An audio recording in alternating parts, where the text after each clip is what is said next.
মামির ডিভোর্সি বড় ভাই ও ৩ বাচ্চার বাবার সাথে আমার বিয়ে ঠিক হয়েছে কারণ সে আমাকে ধর্ষণ করেছে। মানসম্মান বাঁচাতে বাবা মা সারা জীবনের জন্য ওই নরপিশাচটার হাতেই তুলে দিতে চাইছে আমাকে। কত অনুনয় করেছি সবাইকে কিন্তু কেউ আমার কথা শুনছে না। বিয়ের আর ৪ দিন বাকি তারপরই আমাকে পিশাচটা বন্দি করে ফেলবে। এগুলো ভেবেই কাঁদতে লাগল লিয়ানা। ফোনও কেড়ে নিয়েছে ওর মা যেন কাউকে ফোন করতে না পারে। এক ঘরেই রাত দিন যাচ্ছে কান্নাকাটিতে। বড় মেয়ে হওয়ায় ছোট ভাই বোনদেরও বলতে পারছে না কষ্টের কথা। ৭-৮ বছরের বাচ্চা কি বুঝবে ওর কষ্ট, ওদের আপাকে যে বলি দেওয়া হচ্ছে ওরা এটা বুঝবে না এখন। ৩ দিন পর আজ গায়ে হলুদ। ঘরোয়াভাবেই হচ্ছে সবকিছু। লিয়ানাকে সাজাতে পার্লার থেকে মহিলা এসেছে আর বান্ধবীরাও এসেছে কয়েকজন। ওর সবচেয়ে প্রিয় বান্ধবী নিপুকে সবার অগোচরে সবকিছু বলেছে। সব শুনি নিপু হতবাক হয়ে বলল, পুলিশে না দিয়ে ওই রেপিস্টের সাথে তোকে বিয়ে দিচ্ছে, ছিক কেমন বাপ মা তোর। লিয়ানা কাঁদতে কাঁদতে অসহায়ের সুরে বলল, কি করব এখন আমি? পালিয়ে যা। কোথায় যাব? চিটাগং যা। আমার এক খালাতো বোন আছে ওখানে। তার ওখানে দুদিন গিয়ে থেকে আয়। বিয়ের ঝামেলা মিটুক পরে আসিস। আচ্ছা কিন্তু বের হব কিভাবে? দাঁড়া ব্যবস্থা করছি। নিপু বান্ধবীর হাতে ২০০০ টাকা গুজে দিয়ে কৌশলে ওকে বাড়ি থেকে বের করে আনল। এখান থেকে স্টেশন আধ ঘণ্টা। তখন চট্টগ্রামগামী একটা ট্রেনও আছে। লিয়ানা দেরি না করে বেরিয়ে পড়ল স্টেশনের উদ্দেশ্যে। লিয়ানা পালিয়ে যাবার পর বাড়িতে পড়ে গেল হৈ রব। মামি জুমা লিয়ানার বাবা মাকে অকথ্য ভাষায় গালাগালি করে গেল। লিয়ানার বাবা মামা চাচারা খুঁজতে বেরিয়েছে চারদিকে, ওর মা গেল নিপুর বাসায়। নিপু জানত লিয়ানার খোঁজে ওর বাসা থেকে আসবে তাই ও নিজেও বেড়াতে যাবার ছুতোয় নানির বাসায় চলে গেল। এলাকায় সম্ভাব্য জায়গা এবং পরিচিত সবার বাসা খুঁজেও লিয়ানাকে পাওয়া গেল না। সবাই আশঙ্কা করছে হয়তো প্রেমিকের সাথে পালিয়েছে, তবে লিয়ানার যে প্রেমিক থাকতে পারে সেটা মাথায় আসেনি কারও, কারণ ও সবসময় প্রেমপীড়িতি এসব থেকে দূরেই ছিল। টানা ৬ ঘণ্টা ট্রেনে থাকার পর লিয়ানা যখন চট্টগ্রাম স্টেশনে নামল তখন রাত প্রায় 12:30। যাত্রী তেমন ছিল না ট্রেনে। যারাই ওর সাথে নেমেছে তাদের জন্য কেউ না কেউ ছিল, শুধু ছিল না ওর জন্যই। মিনিট ৫-এর মধ্যে স্টেশন খালি হয়ে গেছে। নিপু বলেছিল ওকে নিতে কেউ আসবে, কিন্তু লিয়ানা পুরো স্টেশন জুড়ে ওকে নিতে আসার মতো কাউকেই দেখল না। স্টেশন থেকে বেরিয়ে রাস্তায় আসতেই ঝমঝমিয়ে বৃষ্টি নামল। লিয়ানা একটা ছাউনি খুঁজে সেখানেই দাঁড়াল। মিনিট ৫ পর একটা বড় কালো মাইক্রো এসে দাঁড়াল। ওখান থেকে স্যুট টাই পরা দুজন লোক বেরিয়ে এসে লিয়ানাকে উদ্দেশ্য করে বলল, গাড়িতে আসুন। লিয়ানা ঘাবড়ে গেল। কাপা স্বরে প্রশ্ন করল, আপনারা কে? আমাদের পাঠানো হয়েছে আপনাকে নিতে। লিয়ানা ভাবল নিপুর খালাতো বোন মনে হয় এদের পাঠিয়েছে স্টেশনে। ও আর কিছু না বলে গাড়িতে উঠে বসল। গাড়ির মধ্যে পিনপতন নীরবতা। এখনে যে ৩টা মানুষ আছে মনেই হচ্ছে না। বাইরে থেকে একাধারে বৃষ্টির শব্দে আসছে গাড়ির ভেতর। লিয়ানার বুক ধিপুনিপ করছে, না জানি বাড়িতে কি অবস্থা। নিপুর খালাতো বোনের বাসায় গিয়েই নিপুকে ফোন করবে ভাবল। এতসব চিন্তার মাঝেই গাড়ি এসে থামল চট্টগ্রামের বিলাসবহুল এক ৫ তারকা হোটেলের সামনে। লিয়ানা গাড়ি থেকে নেমে অবাক হল ভীষণ। নিপুর খালাতো বোন ওকে এখানে আনল কেন? বিস্ময় নিয়ে লিয়ানা লোক দুটোর সাথে ভেতরে চল। লোক দুটো তাকে একটা রুম দেখিয়ে দিয়ে বলল, ভেতরে যান। লিয়ানা দরজা খুলে ভেতরে ঢুকতেই দেখল আলিশান রুম। চারপাশে চকচক করছে আভিজাত্য। পুরো ঘরটা আস্তে ধীরে হেঁটে হেঁটে দেখে নিয়ে নরম গদিওয়ালা খাটের উপর বসল। ক্লান্তিতে শরীরটা নেতিয়ে গেছে ভীষণ। ওই অবস্থাতেই শুয়ে পড়ল ও। আর কিছুক্ষণের মধ্যেই তলিয়ে গেল ঘুমে। ঘুমের মধ্যেই শরীর জুড়ে কারো গা ছোঁয়ার উপস্থিতি টের পেল লিয়ানা। সাথে সাথেই ঘুম ভেঙে গেল। ধরফরিয়ে উঠল বুক। নিজের উপরে শক্ত সামর্থ্য, পুরুষালী অস্তিত্বের অনুভব হল। লিয়ানা চিৎকার করে উঠে বলল, কে আপনি? কি করছেন এসব? ছাড়ুন। পুরুষটি লিয়ানার গলা থেকে মুখ তুলল। ঘরের মৃদু আলোয় তার চেহারা পুরোপুরি স্পষ্ট না হলেও বুঝতে পারল সে ভীষণ বিরক্ত ভঙ্গিতে তাকিয়ে আছে লিয়ানার দিকে। লিয়ানা কাপা স্বরে বলল, ছাড়ুন আমাকে। টাকা কি কম হয়েছে? তোর ম্যানেজার তো ১ লাখই চেয়েছিল। লিয়ানা বুঝতে পারল লোকটা একটা কল গাল ডেকেছিল, আর তার লোকেরা লিয়ানাকে ভুল বুঝে নিয়ে আসে এখানে। লিয়ানা তোতলানো স্বরে বলল, আমি ওই মেয়ে না। আপনার কোথায় ভুল হচ্ছে? নাটক করিস না। ভীষণ বিরক্ত লাগছে। সকালে বলিস আরও কত লাগবে দিয়ে দিব। এখন চুপ করে থাক। লিয়ানা কেঁদে ফেলল। কাঁদতে কাঁদতে বলল, আমি কল গাল না। আপনার ভুল হচ্ছে। পুরুষটি হাত বাড়িয়ে বেড সাইড থেকে রিভলভারটা নিয়ে লিয়ানার নগ্ন বুকে চেপে ধরে বলল, if you don't stop I will kill you, bloody bitch. Liana থেমে গেল, তবে ওর শরীর কাঁপছে ভীষণ। পুরুষটি আবারও নিজের কাজে মগ্ন হয়ে গেল। সারা শরীরে চোল তাণ্ডব। একটা জায়গাও বাদ রাখেনি ছুতে, তবে লিয়ানার অদ্ভুত লাগল লোকটা ওকে শারীরিক কোনো ব্যথা বা কষ্ট দেয়নি, বরং এমনভাবে ছুঁয়েছে যাতে লিয়ানা না চাইতেও ওর শরীর সায় দিয়েছে ভীষণভাবে, যেন কতদিনের চেনা স্পর্শ। ভোর রাতে লোকটা ওকে জড়িয়ে ধরে ঘুমিয়ে পড়ল। লিয়ানা কিছুক্ষণ হাঁসফাঁস করে নিজেও ঘুমাল। স্বভাবসুলভ সময়ে ঘুম ভাঙতেই হাই তুলে নিজের বুকের দিকে তাকাতেই তাকবীর দেখল বিড়ালছানার মতো ছোট্ট একটা মেয়ে তার বুকের উপর মাথা রেখে ঘুমিয়ে আছে। তাকবীর ধীরে মেয়েটির মাথা সরিয়ে পাশের বালিশে রাখল। চুলগুলো মুখের উপর থেকে সরিয়ে দিতেই দেখল ভীষণ বাচ্চা বাচ্চা চেহারায় একটা মেয়ে ঘুমিয়ে আছে। কি সুন্দর তার চোখের পাপড়ি, নাক, ঠোঁট, তার ওপর একটা কালো তিলও আছে। তাকবীর মেয়েটিকে দেখতে দেখতেই ওর নজর চলে গেল মেয়েটির গলায়। কাল রাতের কামড়ের দাগগুলো লাল হয়ে আছে, কিন্তু আশ্চর্যভাবে ভীষণ সুন্দর লাগছে দাগগুলো গলায়। মাতাল অবস্থায় রাতে এত কিছু খেয়ালই করেনি তাকবীর। মেয়েটিকে আরও দেখতে ইচ্ছে করল ওর, তাই বুকের উপর থেকে ব্ল্যাঙ্কেটটা সরিয়ে দিল একটানে। ফুটন্ত গোলাপের মতো লাগছে, শরীর জুড়ে আবেদন। আর বেশিক্ষণ দেখতে পারল না তাকবীর। দ্রুত ব্ল্যাঙ্কেট দিয়ে ঢেকে দিল মেয়েটাকে। এই জন্যই মানুষ বলে পৃথিবীতে সবচেয়ে সুন্দর প্রাণী হল মেয়ে মানুষ, অথচ কাল পর্যন্ত হামজা তাকবীরের মেয়ে মানুষের প্রতি এতটা আকর্ষণ কাজ করেনি। ৩২ বছরের জীবনে বেশ কয়েকজনের সাথেই শুয়েছে সে। তারও বেশ চোখ ধাঁধানো সুন্দর ছিল, কিন্তু কারও প্রতি এত আকর্ষণ কাজ করেনি যতটা এই মেয়েটাকে দেখে হচ্ছে। বাচ্চা একটা মেয়েকে দেখে এরকম লাগা কি স্বাভাবিক? তাকবীরের ভাবনার মাঝেই ঘুম ভেঙে গেছে লিয়ানার। ও উঠে বসেই ঘাবড়ানো স্বরে বলল, কাল রাতে আপনি আমাকে যে মেয়ে ভেবেছিলেন আমি সে না। নাটক করতে হবে না।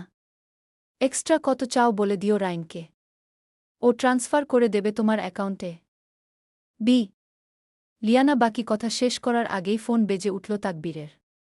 রিসিভ করতেই ওপর পাশ থেকে তাকবীরের সেক্রেটারি রায়ান বলল, বস, সরি, যে মেয়েটার আসার কথা ছিল সে আসতে পারেনি। ও অনেক অসুস্থ হয়ে পড়েছিল। ওর ম্যানেজার আমাকে ফোন করে বলল একটু আগে।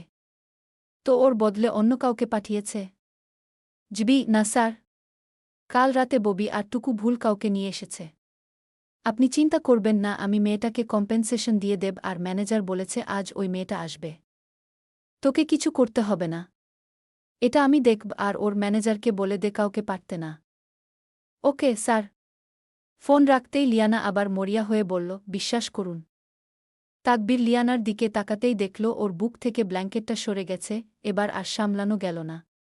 বাজপাখির মতো থাবা দিয়ে ওকে জড়িয়ে ধরে ওর বুকে মুখ ডুবিয়ে দিল। লিয়ানা ধাক্কাধাক্কি করেও লাভ হল না। অজান্তেই অশ্রু গড়াল ওর চোখ বেয়ে।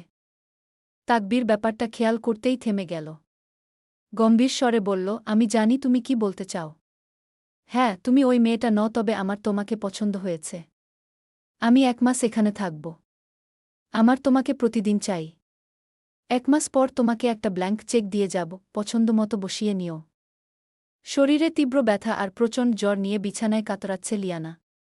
তাকবীর নিজের কাজ মিটিয়ে একটু আগেই ফ্রেশ হয়ে চলে গেছে। যাওয়ার আগে বলেছে খাবার, ড্রেস আর ঔষধ কিছুক্ষণের মধ্যেই পাঠিয়ে দেবে। খাওয়া দাওয়া করে ঔষধ খেয়ে রেস্ট নিতে আর তৈরি থাকতে। কিছুক্ষণ পর দুটো মেয়ে এসে দরজার নক করল। লিয়ানা বহু কষ্টে উঠে গিয়ে দরজা খুলতেই মেয়ে দুটো হাত ভর্তি শপিং ব্যাগ এনে রুমের সোফায় রেখে বলল, ম্যাম, এখানে আপনার জামা কাপড় দেওয়া হয়েছে। আপনি শাওয়ারে যান। আপনার খাবার একটু পরেই চলে আসবে। এটা বলেই মেয়ে দুটো বেরিয়ে গেল, আর লিয়ানা একটা শপিং ব্যাগ উঠিয়ে নিয়ে ওয়াশরুমে গেল। কোনোরকম গোসল সেরে শপিং ব্যাগে থাকা প্লাজো আর টপস পরে বের হতেই আবারও দরজায় নক হলো, এবার খাবার এসেছে। বাহারি খাবারের আইটেম আর কিছু মেডিসিন দিয়ে গেছে একটা মেয়ে। লিয়ানা খাবারগুলো খেতে খেতে ভাবতে লাগল কি হচ্ছে এসব ওর সাথে, কত সহজে একটা মেয়ে নিজের সতীত্ব হারিয়ে ফেলে। ভাবতে ভাবতেই চোখে জল চলে এলো লিয়ানার। আচ্ছা, মামির বড় ডিভোর্সি ভাইয়ের সাথে বিয়ে হলেই কি ভালো হতো, নাকি এখন যে অবস্থায় আছে সেটা ভালো? ঠিকঠাক কিছুই ভাবতে পারছে না লিয়ানা, তবে এতটুকু বুঝেছে এখান থেকে পালাতে হবে যে কোনোভাবে। গুন্ডা বদমাশ ধরনের লোকটা তাকে সহজে পালাতে দেবে না। একটা বিজনেস মিটিংয়ের জন্য তাকবীর রেডিসন ব্লু বারে গেল সন্ধ্যায়। আজকের মিটিংটা বাণিজ্য মন্ত্রীর সাথে। চট্টগ্রামের বহুল প্রচলিত কালুরঘাট রেলকাম রোড সেতু নির্মাণ কাজের টেন্ডার পাওয়া নিয়ে। প্রায় ১০০টা কোম্পানি এই কাজটা পাওয়ার জন্য টেন্ডার জমা দিয়েছে, তবে হামজা তাকবীরের সাথে বাণিজ্য মন্ত্রী ইয়াহিয়া মির্জার কথা হয়েছিল আগেই। এই কাজটা তাকবীরই পাবে, এই জন্যই আজকের এই মিটিং। ড্রিঙ্কস করতে করতে ইয়াহিয়া মির্জা বলল, বিয়ে কবে করছ? জানি না আঙ্কেল। ভাবিনি। ভাবো, আগামী সোমবার আমার মেয়ে ইরহা দেশে আসছে। চাইলে ওর সাথে দেখা করতে পারো। তাকবীর এক চুমুকে গ্লাস খালি করে আবার ঢালতে ঢালতে বলল, হোয়াই নট? দ্যাটস মাই বয়। ইয়াহিয়া মির্জার বহুদিনের স্বপ্ন তাকবীরের সাথে মেয়ের বিয়ে দেওয়া। হামজা তাকবীরের জন্যই আজ সে মন্ত্রিত্ব পেয়েছে। তাই এই সম্পর্কটাকে স্থায়ী রূপ দিতে চাইছেন তিনি। এছাড়াও হামজা তাকবীর ভীষণ পাওয়ারফুল বিজনেস ইন্ডাস্ট্রিতে। তাকবীর মিটিং শেষ করে বের হতেই রায়ন বলল, বস, কাদিরকে তুলে আনা হয়েছে। ওকে গোডাউনে রেখেছি। গোডাউনে চল। রায়ন আর তাকবীর ওদের চট্টগ্রাম বন্দরের গোডাউনে চলে গেল। তাকবীরের অফিসের বোর্ড মেম্বার এবং প্রিয় বন্ধুদের মধ্যে একজন কাদির। বিভিন্ন জরুরি আলোচনা, নতুন প্রজেক্ট, টেন্ডার পাওয়া নিয়ে যখন কথা হতো বোর্ড মিটিংয়ে, তখন কাদিরও থাকত, আর ওরই পিঠ পিছনে কাদির এসব তথ্য অপোজিট পার্টির কাছে পাচার করত। এই জন্য কয়েকটা গুরুত্বপূর্ণ প্রজেক্ট মিস হয়েছে ওর।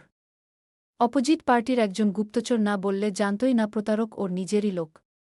এদিকে কাদিরও জানতে পেরে যায় তাকবীর জেনে গেছে ওর কথা, তাই ও গা ঢাকা দিয়েছে, কিন্তু লাভ হয়নি। মাত্র ১.৫ দিনের মধ্যেই ধরা পড়ে যায়। প্রতারণা কখনোই মানতে পারে না তাকবীর। যদি কেউ ওর সাথে প্রতারণা করে তাহলে সে যত আত্মারই হোক, তার পরিণতি ভয়ানক মৃত্যু। গোডাউনে এসেই তাকবীর দেখতে পেল কাদিরকে মুখে কচটেপ দিয়ে একটা চেয়ারের সাথে মোটা শেকল দিয়ে বেঁধে রাখা হয়েছে। কাদিরের ঠিক সামনেই আরেকটা খালি চেয়ার। সেটা তাকবীরের জন্যই। ও চেয়ারটায় আরাম করে বসে ব্যঙ্গাত্মক স্বরে বলল, কি বন্ধু, কেমন আছিস? কাদির গো গো করে কিছু বলতে চাইল, তবে কিছুই বোঝা গেল না, কিন্তু ওর চোখে রাজ্যের ভয়। তাকবীর রায়নকে ইশারা করতেই রায়ন কাদিরের মুখের কচটেপ খুলে দিল। কাদির ভীতসন্ত্রস্ত স্বরে বলল, দোস্ত, সরি। আর এমন হবে না। মাফ করে দে। হ্যাঁ, আমি জানি আর এমন হবে না। তুই যদি নাই থাকিস তাহলে কিভাবে আর এমন হবে? বোঝার চেষ্টা কর তাকবীর। প্রতারকের কথা আমি বুঝি না। আমি এবার তোর হয়ে কাজ করব। ওদের সব তথ্য আমি তোকে এনে দেব। তুই তো জানিস আমি কাউকে সেকেন্ড চান্স দিই না। সরি রে। এটা বলেই তাকবীর চেয়ার ছাড়ল। রায়ন আবারও কাদিরের মুখে কচটেপ আটকে দিল। কয়েকজন গার্ড এসে কাদিরের শেকল খুলে ওকে মেঝে শক্ত করে চেপে ধরল, আর রায়ন একটা ধারালো করাত এনে দিল তাকবীরের হাতে। পাক্কা কসাইয়ের মতো কাদিরের গলার উপর করাতটা চালিয়ে দিল তাকবীর। ওর একটু হাত কাঁপল না। ফিনকি দিয়ে রক্তের ছিটা এসে তাকবীর মুখ আর সাদা স্যুট ভিজে গেল। যতক্ষণ পর্যন্ত না কাদিরের গলা থেকে শরীর আলাদা হয়ে যায়, ততক্ষণে পর্যন্ত নিজের সমস্ত হিংস্রতা দিয়ে করাত চালাতেই থাকল তাকবীর। কাদিরের বডিটা রায়ন আর বাকি লোকদের দায়িত্বে দিয়ে তাকবীর হোটেলের দিকে রওয়ানা হল।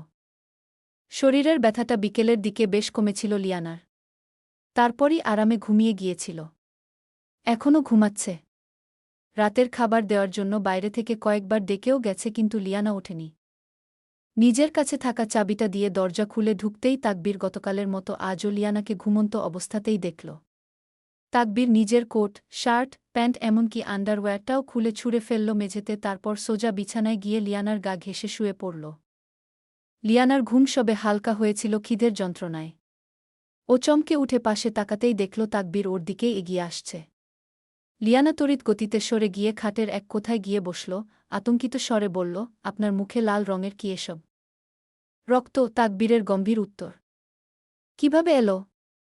খুন করেছি। তাকবীরের ঠান্ডা ও গম্ভীর গলার শব্দে জমে গেল লিয়ানা। তাকবীর আবার একই সুরে বলল, তুমিও খুব ক্ষীণ হতে না চাইলে দ্রুত এসো। নাটক ভালো লাগছে না। আমি কিছু খাইনি। শরীর খারাপ করছে। খাওনি কেন? ঘুমাচ্ছিলাম। নিজের ফোনটা হাতে নিয়ে কল করে তাকবীর খাবার দিয়ে যেতে বলল। তারপর একটা হাফ প্যান্ট পরে ফ্রেশ হতে যেতে যেতে বলল, আর কোনো নাটক চাই না। খেয়ে চুপচাপ কাছে আসবে। আর তোমার ব্যাংক অ্যাকাউন্ট নাম্বার দাও, হাফ অ্যাডভান্স করে দিচ্ছি। বাকিটা শেষ দিন দিয়ে যাব। আমার কোনো অ্যাকাউন্ট নেই, ফোনও নেই। হোয়াট? জিবি, আমি বাড়ি থেকে পালিয়ে এসেছি। বয়ফ্রেন্ডের কাছে? না, নেই। বাড়ি থেকে জোর করে বিয়ে দিতে চাচ্ছিল তাই। লিয়ানা ধর্ষণের ব্যাপারটা চেপে গেল। তাকবীর রিভলভারটা হাতে নিয়ে লিয়ানার কপালের তাক করে বলল, মিথ্যা বলবে না আমার কাছে। বয়ফ্রেন্ড না থাকলে কার সাথে শুয়েছ? কারো সাথে না। তাকবীর আরও এগিয়ে এসে লিয়ানাকে একদম দেয়ালের সাথে মিশিয়ে রিভলভারটা মাথায় ধরে বলল, মরতে চাইছ? অগত্যা লিয়ানাকে সবটাই বলতে হল। সব শুনে তাকবীর বলল, আগামী 1 মাস কোনো নাটক না করে যদি আমার সাথে থাকো তাহলে টাকার পাশাপাশি তুমি যে শাস্তি দিতে চাও সেটাই দিতে পারবে তোমার মামির ভাইকে। এটা আমার পক্ষ থেকে উপহার। আর যদি না আপনার সাথে থাকতে না চাই, তাহলে এই মুহূর্তে আরেকটা খুব কিন হবে আমার হাতে। লিয়ানা ভয়ে ঢোক গিলল। তাকবীর চলে গেল ওয়াশরুমে। এরই মধ্যে খাবার দিয়ে গেল হোটেল বয়। লিয়ানা খেতে খেতেই ভাবতে লাগল ও কি করবে, মরে যাবে নাকি 1 মাস লোকটার সাথে থাকবে। বেশ অনেকক্ষণ ভেবে লিয়ানা একটা সিদ্ধান্ত নিল। তাকবীর ওয়াশরুম থেকে বের হতেই লিয়ানা বলল, আমি সিদ্ধান্ত নিয়েছি। গুড, কি সিদ্ধান্ত নিলে? আপনি আমাকে খুব কিন করুন। ওয়েল, প্রস্তুত হও। এটা বলেই তাকবীর রিভলভারটা হাতে নিল। লিয়ানা চোখ বন্ধ করে ফেলল সাথে সাথেই। এই জীবনের মানে হয় না। জীবনটার প্রতি আর মায়া নেই ওর। মরে গেলেই ভালো। লিয়ানা চোখ বন্ধ করার সাথে সাথেই মনে পড়ল ওই কুৎসিত লোকটার একটা হিংস্র থাবা আর বিচ্ছিরি স্পর্শ। ওই লোকটার জন্যই আজ এই পরিস্থিতিতে ও। যদি সেদিন লোকটা ওর সাথে অমন না করত তাহলে আজ হয়তো ও ওর পরিবারের সাথে হেসে খেলে দিন পার করত। বান্ধবীদের সাথে কলেজে যেত, আড্ডা দিত, কিন্তু ওই জানোয়ারটা ওর জীবন নষ্ট করে দিয়েছে। ওকে এভাবে ছেড়ে দিয়ে নিজে মরে যাবে আরেকটা পিশাচের হাতে, যা হারানোর তা তো হারিয়ে ফেলেছে। আর কি বাকি? অন্তত ওই জানোয়ারকে শাস্তি দিয়ে মরতে পারলে কষ্ট কম লাগবে। তাকবীর ট্রিগার চাপার আগেই লিয়ানা চোখ মেলল। শান্ত স্বরে বলল, আমি আপনার সাথে থাকতে রাজি আছি, তবে আমার শর্ত আছে একটা। কি শর্ত? ওই লোকটাকে যদি কালকের মধ্যে দুনিয়া থেকে সরিয়ে দিতে পারেন তবেই আমি আপনার সাথে থাকব। ওকে মারার সময় আমি লাইভ দেখতে চাই সবকিছু। ওর দম বেরিয়ে গেলেই আপনি আমার সাথে যা খুশি করতে পারেন, আমি আপনাকে বাধা দেব না। ওকে, অ্যাকসেপ্টেড। তাকবীর রিভলভার নামিয়ে নিল। প্যান্ট হাতে নিয়ে তার পকেট থেকে ফোন নিয়ে রায়নকে কল করল। ওপাশ থেকে রায়ন সাথে সাথেই রিসিভ করে বলল, জি বস। কোথায় তুই? রুমে বস। লাউঞ্জে আয়। কথা আছে। ওকে বস। তাকবীর কল কেটে লিয়ানাকে বলল, অ্যাড্রেস দাও। লিয়ানা সম্পূর্ণ অ্যাড্রেস বলল। তাকবীর মাথা নেড়ে বলল, আজকের জন্য তোমার ছুটি, তবে শর্ত যেন মাথায় থাকে। থাকবে। লিয়ানা মাথা নিচু করে দোলাল। তাকবীর শার্ট গায়ে দিয়ে দরজা খুলে চলে গেল হোটেলের লাউঞ্জে। সেখানে আগে থেকেই রায়ন উপস্থিত। লিয়ানা পালিয়ে যাওয়ায় ভীষণ মেজাজ খারাপ হয়েছিল হাসিমের। মূলত লিয়ানাকে বিয়ে করার জন্যই ওকে সেদিন ধর্ষণ করেছিল হাসিম, নয়তো লিয়ানার পরিবার ওকে হাসিমের কাছে বিয়ে দিত না। যেমন সুন্দরী তেমন শরীরের গড়ন মেয়েটার। ওর মতো আগুন সুন্দরী মেয়েকে বিয়ে করা ছিল হাসিমের বহুদিনের লালিত স্বপ্ন। বোনের বিয়েতে যেদিন লিয়ানাকে দেখেছে সেদিনের 1 সপ্তাহের মাঝে কথা নেই বার্তা নেই, নিজের বুকে তালাক দিয়েছে হাসিম। তারপর থেকেই সুযোগ খুঁজতে থাকে ও এবং পেয়েও যায়। সেদিন মামির সাথে শখ করে মামির বাসায় এসেছিল লিয়ানা। সব ঠিক ছিল, কিন্তু রাতে ঘুমানোর জন্য ওকে আলাদা একটা ঘর দেওয়া হলো। ও ঘরে ঢুকে দরজা লাগিয়ে শুয়ে পড়তেই মনে হলো কেউ ওর মুখ চেপে ধরেছে। লিয়ানা ছটফট করছিল ছাড়ানোর জন্য, কিন্তু পারেনি। অতটুকু শরীরে জোর ছিল না ওর। যা হওয়ার তাই হলো। পরে যখন এটা জানাজানি হলো, মানসম্মানের ভয়ে ওদের বিয়েও ঠিক করা হলো, তখন ওর চেয়ে বেশি খুশি কেউ ছিল না, অথচ মেয়েটা শেষ মুহূর্তে পালিয়ে গেল। শালিকুত্তি কোথাকার! জুয়া খেলে নেশা করে রাত 2:30টায় টলতে টলতে বাড়ি ফিরছিল হাসিম। হঠাৎ কোথা থেকে কিছু লোক এসে ওকে ঘিরে ধরল। হাসিম ধুলুধুলু চোখে চেয়ে বিরক্তির স্বরে বলল, এই কে রে, সামনে দাঁড়িয়ে আছিস কেন, যেতে দে। আমাদের সাথে চল বলেই লোকগুলো ওকে ধরে ফেলল। হাসিম ফিক করে হেসে বলল, আমারও না হাঁটতে ইচ্ছা করছিল না। আমাকে বাড়ি দিয়ে আয় তোরা। চল, দিয়ে আসছি। হাসিমকে কোলে করে মাইক্রোতে উঠিয়ে নিল লোকগুলো। তারপর পৌঁছে দিল জায়গামত। রাতে যে গেল এখন দিনের 12টা এখন পর্যন্ত একবারের জন্যও আসেনি লোকটা। কি জানি পারবে কি না ওর দেওয়া শর্ত পূরণ করতে। লিয়ানা এখান থেকে পালাতে চায় কিন্তু কিভাবে, না কোনো ফোন আছে আর না যোগাযোগ ব্যবস্থা, কিভাবে কি করবে ও, এদিকে নিপু হয়তো চিন্তা করছে ওর জন্য। কারো সাথেই তো যোগাযোগ নেই। লিয়ানা ওর বাড়ির কারো সাথে যোগাযোগ করতে চায় না কিন্তু নিপুকে কোনোভাবে জানাতে হবে। তার ওপর লোকটার নামও জানে না লিয়ানা, সেও বোধহয় ওর নাম জানে না। থাক, নাম জেনে কি হবে, এমনিই থাকুক। বেশ কয়েকটা প্রজেক্ট মিটিং শেষ করতে রাত 10টা বেজে গেছে তাকবীরের। ও হোটেলে ফিরতে ফিরতে রায়নকে বলল, মালটাকে কোথায় রেখেছিস? গোডাউনে বস। গোডাউনে যা। সব কিছু রেডি কর। আমি আসছি। ওকে বস। তাকবীর নিজের হোটেলে চলে এলো। রুমে ঢুকতেই দেখল লিয়ানা সদ্য গোসল সেরে বেরিয়েছে শুধুমাত্র বাথরব পরেই। তাকবীরের কি যেন হল, মেয়েটার থেকে নজর সরাতেই মন চাচ্ছে না। চক্ষু স্থির হয়ে আছে। লিয়ানা ভীত স্বরে বলল, কি হল? ধ্যান ভাঙল তাকবীরের, সে বলল, চল আমার সাথে। কোথায়? লাইভ দেখতে চেয়েছিলে না? জামা পরে আসি। আপনি 5 মিনিট বাইরে অপেক্ষা করুন। বাইরে? বাইরে কেন? তোমার কি কিছু দেখার বাদ আছে আমার? না, কিন্তু অস্বস্তি হয়। কিছু করার নেই। আমার সামনেই পাল্টাও। Please. No more talk. Liana মাথা নিচু করে অস্বস্তিতে নিজের জামা কাপড় পরল তাকবীরের সামনেই আর তাকবীর কামাসক্ত দৃষ্টিতে চেয়ে রইল লিয়ানার দেহের প্রতিটি উঁচু নিচু মসৃণ ভাঁজে, ওর উরুর আর নাভির পাশের তিলে, মেদবিহীন কোমরে। জামা পরা শেষ হতেই লিয়ানা বলল, চলুন। চলো, কিন্তু তাকবীরের একদমই যেতে মন চাচ্ছে না। ওর মন চাচ্ছে সামনে দাঁড়ানো মেয়েটার শরীরে তীব্রভাবে দখল নিতে এক্ষুনি, তবে শর্ত মোতাবেকই চলবে তাকবীর। তাহলেই মেয়েটা ওর কথা শুনতে বাধ্য হবে। লিয়ানাকে নিয়ে তাকবীর পৌঁছে গেল গোডাউনে। এই গোডাউনে অগণিত মানুষ খুব কিন করা হয়েছে। ভেতরে ঢুকতেই লিয়ানা একটা অদ্ভুত আষ্টে পচা গন্ধ পেল। ও ওর নাক চেপে ধরে বলল, কিসের গন্ধ এটা? এটা এখানকার নিজস্ব গন্ধ।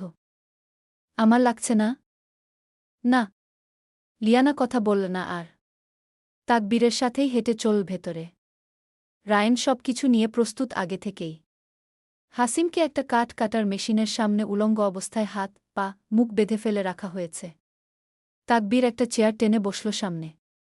লিয়ানাকে ইশারায় ওর কোলে বসতে বলল। লিয়ানা বাধ্য হয়ে অস্বস্তি নিয়ে তাকবীরের কোলে বসতেই তাকবীর রায়নকে নির্দেশ দিল মেশিনটা চালিয়ে দিতে। রায়ন নির্দেশ মোতাবেক মেশিনটা চালাতেই ধারালো মেশিনটা দ্রুত এগিয়ে আসছে হাসিমের দিকে। মৃত্যুভয়ে ছটফট করছে হাসিম। সামনে বসে তাকবীর লিয়ানাকে পেছন থেকে জড়িয়ে ধরে ওকে পিঠের দিকে চেইন খুলে ঠোঁট ছোঁয়াতে লাগল। ওর এদিকে কোনো মনোযোগ নেই কিন্তু লিয়ানার মধ্যে ভীষণ পৈশাচিক আনন্দ কাজ করছে। ধারালো মেশিনটা যখন হাসিমের শরীরে প্রবেশ করল তখন তাজা রক্ত ছিটকে এসে লিয়ানার মুখে শরীরে পড়ল। ধীরে ধীরে হাসিমের দেহটা দুইখণ্ড হয়ে গেল চোখের সামনে। তাকবীর লিয়ানার পিঠে নাক ঘষে আরাম করে বসে মদের গ্লাসটা হাতে নিয়ে ধীরস্থিরভাবে চুমুক দিয়ে লিয়ানাকে বলল, তোমার শর্ত তো পূরণ হয়ে গেল। এবার তোমার পালা।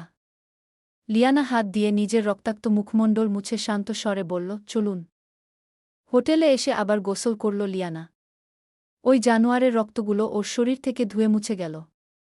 ওয়াশরুমের কৃত্রিম ঝর্ণার নিচে বসেই ভীষণ কাঁদল লিয়ানা। বুকের ভারটা একটু কম লাগছে এখন। ও সিদ্ধান্ত নিল কোনোমতে এই লোকটার বিশ্বাস জিতে নিয়ে কিছুদিনের মধ্যেই এখান থেকে পালাবে। 1 মাস থাকা সম্ভব না কোনোভাবেই। লিয়ানা গোসল সেরে বের হতেই দেখল তাকবীর সম্পূর্ণ নগ্ন হয়ে সোফায় বসে মদ খাচ্ছে। ও লিয়ানাকে দেখে ইশারায় বলল বাথরবটা খুলে ওর কোলে এসে বসতে। লজ্জায় মরে যেতে ইচ্ছে করছে লিয়ানার। ও ধীর পায়ে এগিয়ে আসছে। ভয় লাগছে ওর। তাকবীর স্থির চোখে চেয়ে বলল, would you like a drink, baby? গল্পের নাম অন্তরাশক্তি। লেখিকা আশিয়াত।